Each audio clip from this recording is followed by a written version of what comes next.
There's been a drought in motocross. We've been away a long time, but our thirst is about to be quenched as we are here in Qatar for the opening round of the 2015 FIM MXGP World Championship. And what a championship we've got for you. It's one that people have been dreaming about for years. We've got the best of America finally coming to test his mettle on the world stage. And what a stage we've got lined up for you in 2015. From here, we go to brand new venues in Thailand and Argentina, and then on to Europe, where we'll visit historic tracks in places like Italy, Germany and Sweden, before rounding out the season with a double header in the Americas as we go to Mexico and finishing up with the final round in Glen Helen in the United States. But of course, it all kicks off here under the lights of the Losail circuit on the outskirts of beautiful Doha.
Every year, riders change teams, bikes develop, colours change, and it can all get a bit confusing. So here's a spotter's guide to who, what, where and when of MX2.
Jordi Tixi, MX2 World Champion, #1, Team Kawasaki Monster Energy.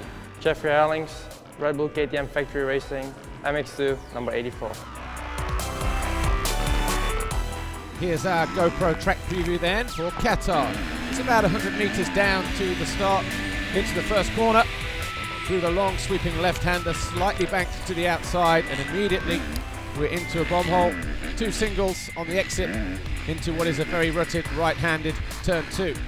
Come out of there, it's about 90 metres through a wave section, the first 3 or 4 on the corner as you can see, so the riders having to mono and double their way right the way through to the end before arriving at turn 3. A very difficult left-hander, the ground hard and slick here this year, lots of square edge bumps starting to appear.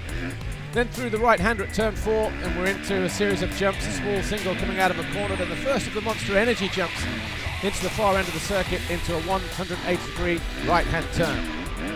Normally gets quite rutted through there. but the riders get on the gas over a small single again, through a left, under the upon bridge. And a series of little switchback corners through this next part of the racetrack. This off-cambered left-hander catches quite a few riders out throughout the course of the weekend. This is where Tixier crashed last year through that right-hander, but then we have the second of the Monster Energy tabletop jumps on the back straight, the far side of the circuit once again, through the right-hander, over another single. You can see how the new dirt they brought in this year has started to rut up through the watering that's gone on in the early part of the weekend. Through the double, onto the single, working their way round towards the finish line, just a handful of corners to go around this Losail circuit. Over the step down, into the tight right-hander, and as we come out of here, second gear, quick change over the little jump. This is Scrub Hill on the approach to the quad jump. Most riders though in MX2 taking it as a triple single, and then we arrive at the final corner. Second gear, quick change to third over the Monster Energy finish line jump, which is a huge tabletop. Then we have a double jump into the corner. This is where the riders exit the track for pit lane, just there off to the left. And then another single on the exit of that corner through this 90-degree left-hander, down past pit lane. About 100 metres down here, gets very bumpy as the riders brake at the end of the straight into what is the final corner on the track, the right-hander over the jump, and we arrive back on the start straight to complete the lap of Losail.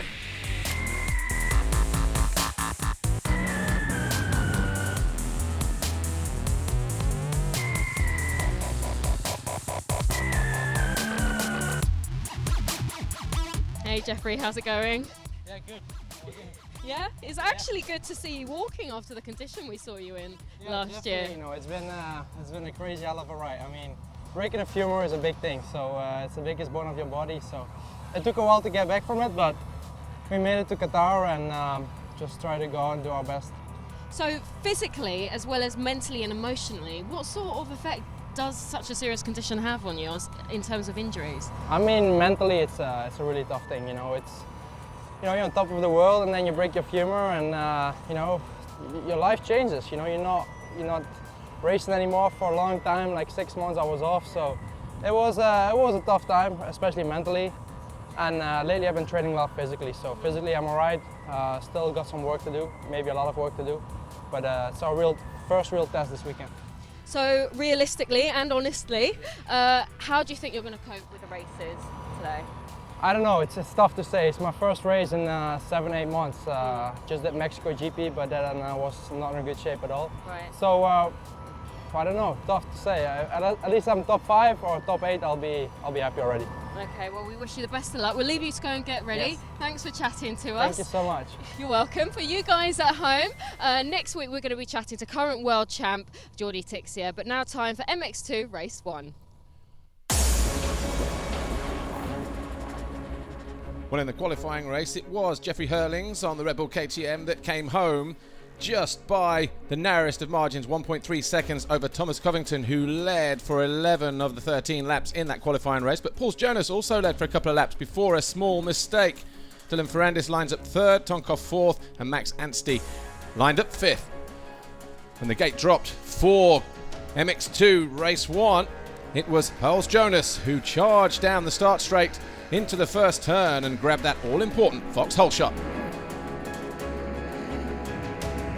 As they came into turn 3, it was Hurlings, Jeremy Seewer and Dylan Ferrandis all in hot pursuit, and Dylan Ferrandis was the rider on the charge. First he found a way past the Swiss Jeremy Seewer and then went after Jonas. Before long he was challenging Jeffrey Hurlings for the lead, and on lap 7 he found a way past the Dutchman. The Monster Energy Kawasaki rider then led for the next 7 or 8 laps as Ben Watson came in after a crash. Julian Lieber on the standing construct Yamaha was the surprise package in MX2, finding himself in third as Tim Geiser charged through the field on his Honda to make his way to fourth.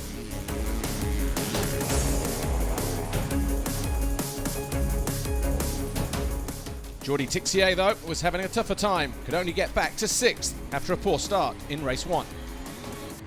The battle was hot, though, at the front of the field as Jeffrey Hurlings charged down and caught and almost went down when he tried to challenge Dylan Ferrandis for the lead.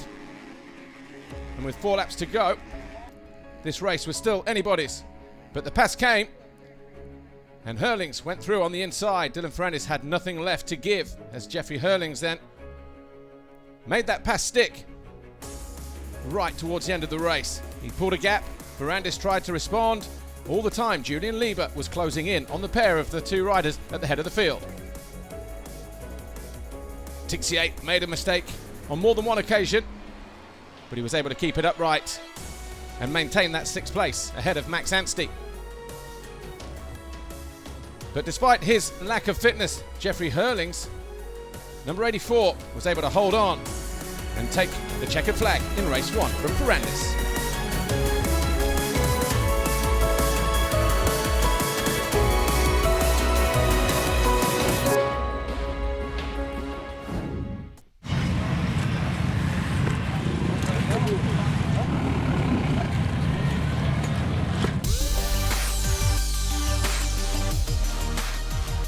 After his victory in race 1, Jeffrey Hurlings went to the line for race 2, full of confidence, knowing that he more than likely had the fitness to make it back-to-back wins here in Qatar, but there's still a long way to go.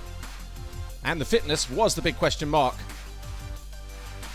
Having only 2 weeks preparation on the machine coming into this opening round in MX2, would the Bullet be able to walk away victorious with a second moto win? Well, Dylan Ferrandis, Julian Lieber and the rest of the guys would make it difficult for him, no doubt, but it was Dylan Ferrandis on the Kawasaki who grabbed the foxhole shot on that Monster Energy machine, edging out Jeffrey Hurlings, putting the squeeze on the Dutchman as they went through that long sweeping left-hand turn.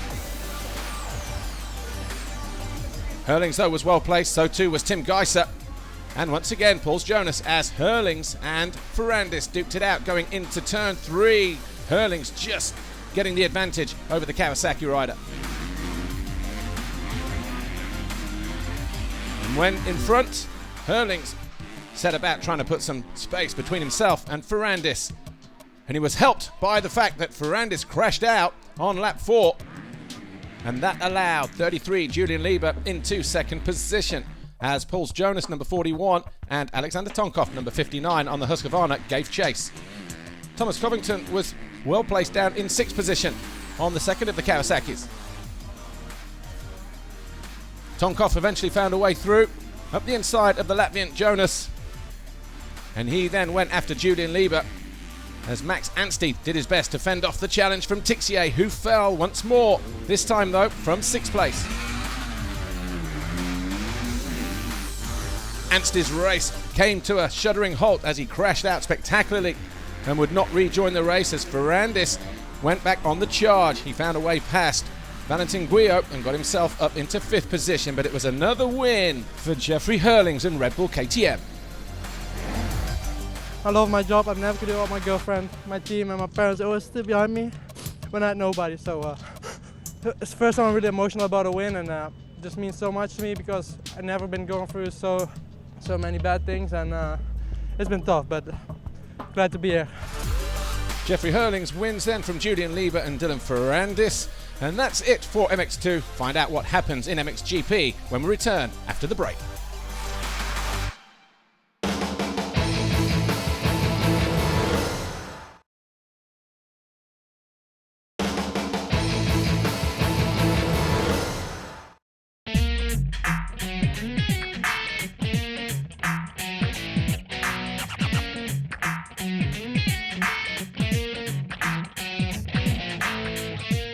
We've kept you waiting long enough, but now it's time to get serious. MXGP 2015 is set to be the biggest season in the history of modern motocross. And for one particular reason, the arrival of a certain Ryan Filipotto.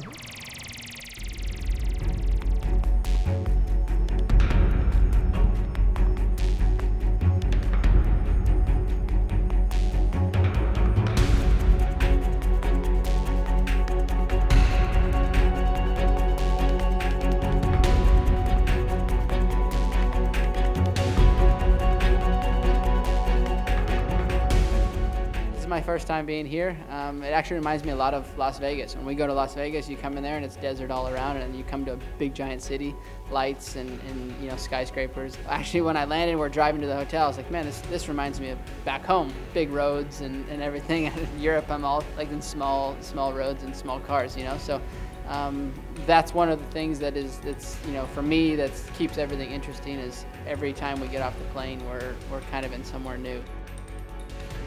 If I have to, you know, put my house and everything I have on it, obviously I'm gonna go with Ryan. You can't really compare him to anyone. You know, he's an animal himself. Villopoto is a good rider, and for sure Tonio will be here also.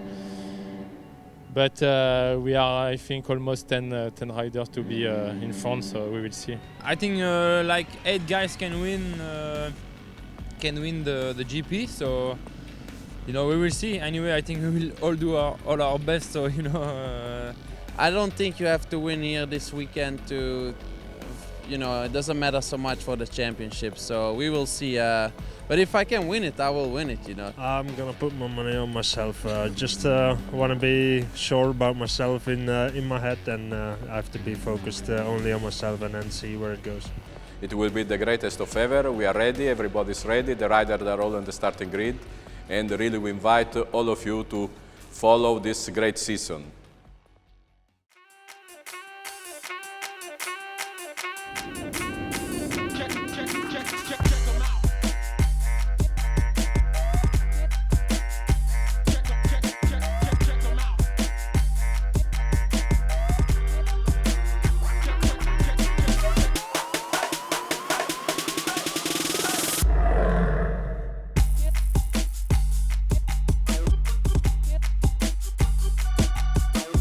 Team is really motivated, and so far the best team I've ever been, so I'm also really pumped to go.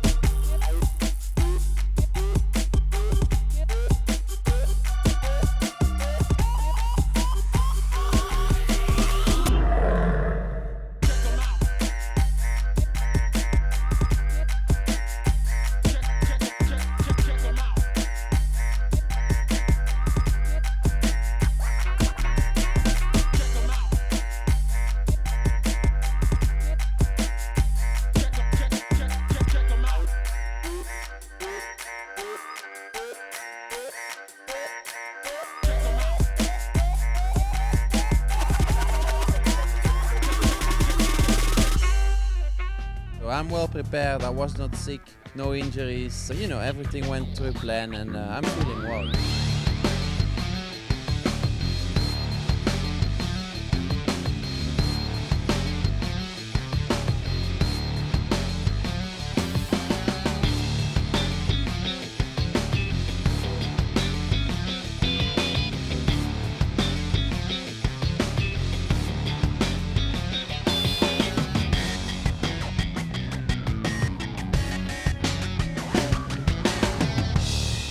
You can never count out the top guys. You know, the top guys, no matter what the situation is or no matter where we're at, you know, they rise to the top.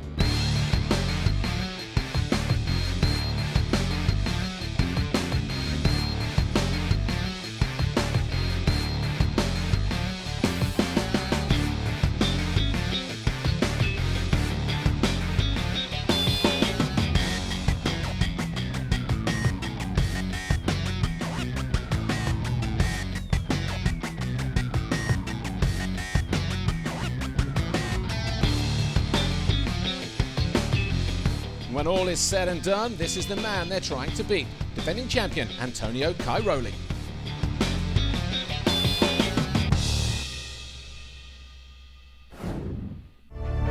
And it was he who came out quickest in the qualifying race. He rocketed out at the start and led every single one of the laps, edging out Losail by a comfortable 5 seconds on the Suzuki. Gauthier Paulin was third, Max Nagel was fourth, and Kevin Strybos was fifth, just ahead of the MXGP rookie Romain Fevre.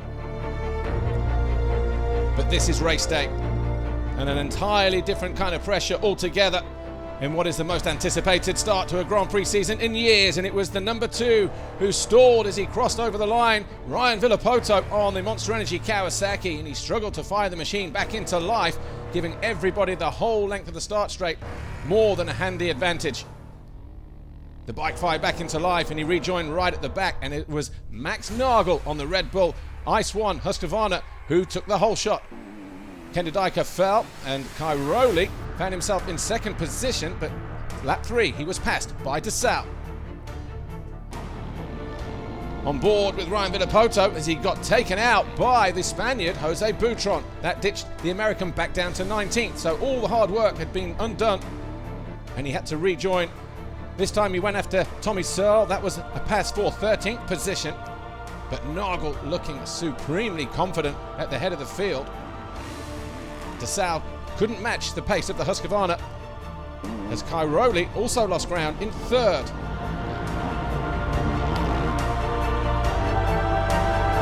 Gauthier Paulin, no match for the leading trio either on the HRC Honda, picking up 4th position on the number 21 machine. And Jeremy Van Hoorbeek, a repeat of what happened a year ago, a 5th in the first race. His teammate Romain Fevre had a good ride, catching Sean Simpson and then finding a way past the Scot with 5 laps to go to take over 6th place.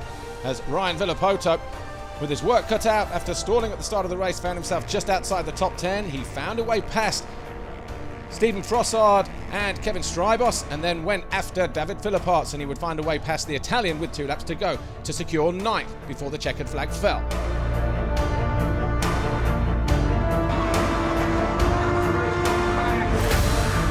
But Max Nagel, riding the number 12 Husqvarna, was in a class of his own. He withstood the pressure from Clément Losail and he went on to take victory in race 1. Losail was 2nd, Cairoli was 3rd.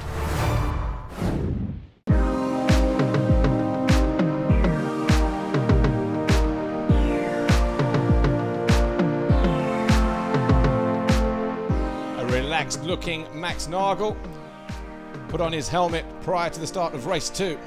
But once again, just like Jeffrey Hurlings in MX2, the question marks: would he be able to get off to a good start and pick up a double moto victory here at the opening round of MXGP in Qatar? Well, Cairoli didn't make a good jump, nor too did Losail. They were squeezed to the inside, and once again it was Nagel who pulled the Fox hole shot.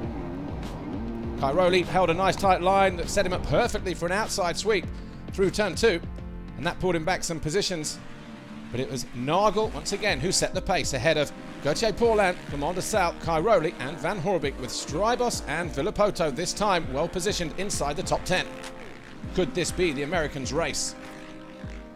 For the first 10 laps, it looked like Villapoto had the measure of the guys ahead of him, Jeremy Van Hoorbeek and Kevin Strybos. But it wasn't long before Romain Fevre joined the party, and he found a way up the inside of the American, pushing Villapoto back to 8th. Fevre then went on a charge, but couldn't do anything about Kevin Strybos, who maintained his 6th place just behind Jeremy Van Hoorbeek. Kenny Bobryshev was a little bit further down. He was 9th in the second race, as Dean Ferris a little bit further back, and Todd Waters, the other 2 Husqvarna riders, were just inside the points in 13th and 17th place. Cairoli charged onto the rear wheel of Clément Losail in the closing stages, but that only pushed him onto the rear wheel of Gauthier Paulin. And it was a mistake from the Frenchman that eventually allowed the 25 Losail to sneak into 2nd position with 5 laps to go. Losail then went after Max Nagel, who once again was looking confident at the head of the field, unchallenged, leading every single lap of the second race. And after holding a margin of more than 5 seconds, Max Nagel was able to coast to the checkered flag and record his and Husqvarna's first win of the season. This track was all about the suspension. It was so rough and so dangerous. Few moments was really tricky for me, for myself. So I was taking it a bit more easy to don't crash. But I'm so happy and so proud for the team, for my girlfriend, for myself. Everyone working so hard in the winter, and the bike was just working awesome this weekend. Official confirmation then: Max Nagel, your overall winner, from Losail, Paulin, Cairoli and Van Hoorbeek, your top 5. And an impressive victory for Husqvarna this weekend. And for Max Nagel, that's 2 wins out of the last 3 Grand Prix when we count back to 2014. A great start for the German.